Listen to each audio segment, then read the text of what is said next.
हमारा एक आंदोलन का साथी, आंदोलन का सहयोगी नवदीप जेल में बंद था।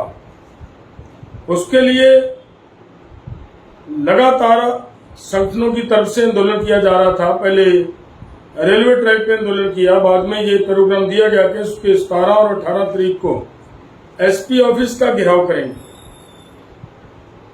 उसके चलते सरकार की ओर से नवदीप जलवेड़ा को रिहा कर दिया गया। उसकी रिहाई के बाद अगर रिहाई का समा देखिए, लगभग रात 10 साढ़े 10 बजे उसकी रिहाई हुई है। जब 10 साढ़े 10 बजे रिहाई हुई है तो उस समय उस वक्त जिन लोगों को ये मैसेज मिला हुआ है कि भाई आप अंबाला के अंदर एसपी ऑफिस के घेराव के लिए आइए, वो तो लोग आएंगे ही, उनको तो सूचना रात को मिलनी पाएगी, सब सो जाते हैं उस समय।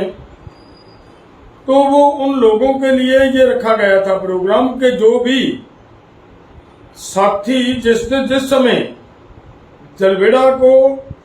नवदीप जलवेड़ा को रिहा कर दिया गया, उसी समय बाकायदा वीडियो बनाकर मैसेज दे दिया गया रात को लगभग 11 साढ़े 11 बजे कि भाई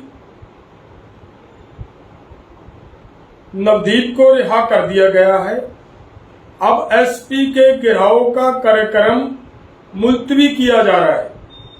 सिर्फ इतना काम बाकी था कि अनाज मंडी के धान मंडी के अंदर किसानों ने एकत्रित होना था और जलवेड़ा उस लड़के ने वहां जाकर लोगों का धन्यवाद करना था और उसको साथ लेकर इधर शंभू बॉर्डर पे आना था। सिर्फ इतना कार्यक्रम था और किसी तरह का कोई कार्यक्रम बाकी नहीं था। प्रशासन की ओर से जो मंदभागी सूचना मिली है, जिसकी मैं बात कहना चाह रहा हूं, वो ये है कि इस हालात के चलते पुलिस ने जितने भी किसान, कितने भी हमारे नेता वहां गए हैं, सभी को डिटेन करना शुरू कर लिया। ये क्यों किया जा रहा है? हालात को जानबूझकर हरियाणा गवर्नमेंट खराब करना चाह रही है, माहौल को टेंस करना चाह रही है, ताकि कल को हाई कोर्ट के अंदर वो ये कह सके कि देखिए यहां पे आकर किसानों ने ये किया, किसानों ने वो किया, जबकि ऐसा कोई प्रोग्राम नहीं था हमारा। न तो जब तक बॉर्डर नहीं खुलेंगे, कल प्रेस कॉन्फ्रेंस में ये बात कही गई है कि जब बॉर्डर खुलेंगे तब दिल्ली की ओर हम कूच करेंगे, तब तक किसी तरह का कोई ऐसा हमारा प्रोग्राम अभी तक बना नहीं।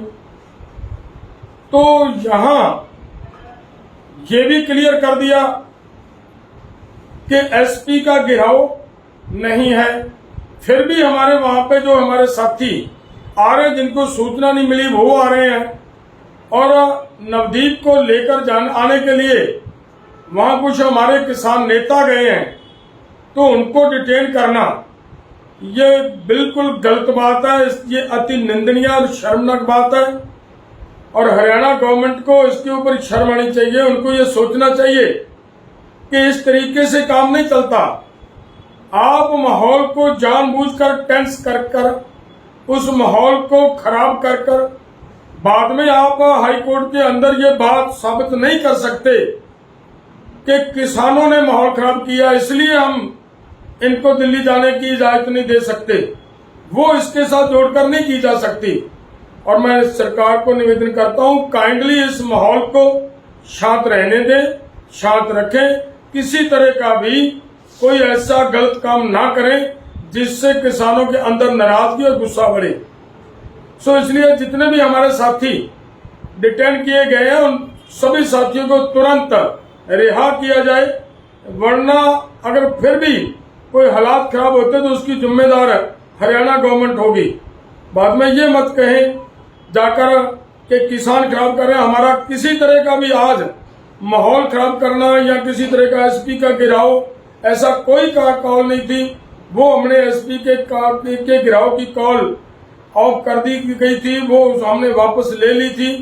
लेकिन फिर भी अनाज मंडी के अंदर शांत में भी किसानों को इकट्ठे ना होने देना, ये एक तरह का तानाशाही रवैया है ये सहन योग्य नहीं है, ये बर्दाश्त लोग नहीं करेंगे।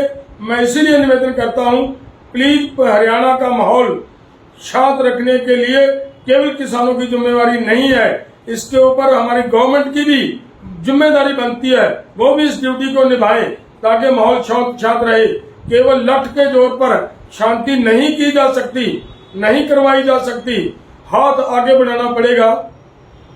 शांति बनाने के लिए आपको आगे आना पड़ेगा, धक्के से शांति नहीं होती। जो इसके सब के जो किया जा रहा है, ये गलत किया जा रहा है, अति शर्मनाक और निंदनीय। हम इसकी कड़े शब्दों से निंदा करते हैं और ये भी कहेंगे, चेतावनी देंगे हरियाणा गवर्नमेंट को कि अगर उनको डिटेन साथियों को रिहा नहीं किया जाता तो बाद में अगर हरियाणा का किसी तरह का भी माहौल खराब होता है तो उसकी जिम्मेदार हरियाणा गवर्नमेंट होगी।